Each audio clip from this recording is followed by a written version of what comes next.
We are entering the heart of hurricane season.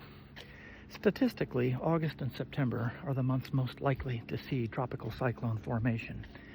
And we still don't know if the various weather forecasting services are going to be up for the load.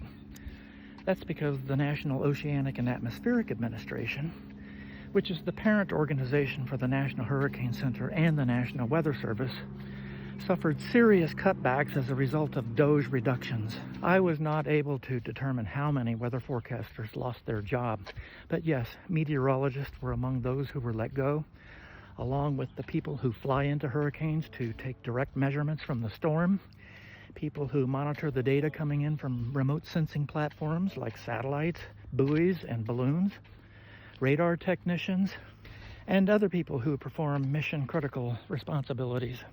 What a lot of people don't understand is, while the National Hurricane Center is responsible for figuring out where the storm is going to hit, when it's going to hit, and how strong it'll be, the local National Weather Service office is the one responsible for figuring out what the local conditions will be for the various municipalities around the country.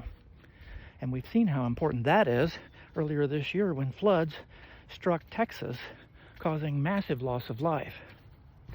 Also, what remains to be seen is if and how FEMA is going to respond to a natural disaster like a hurricane. That's because FEMA also suffered cutbacks.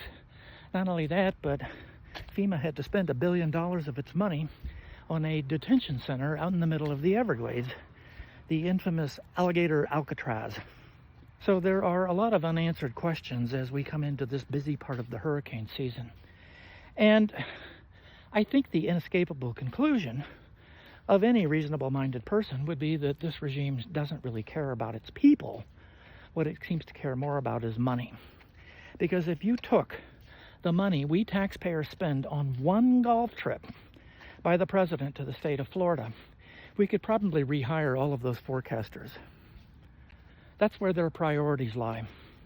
Not in us, in golf trips and giving tax breaks to billionaires.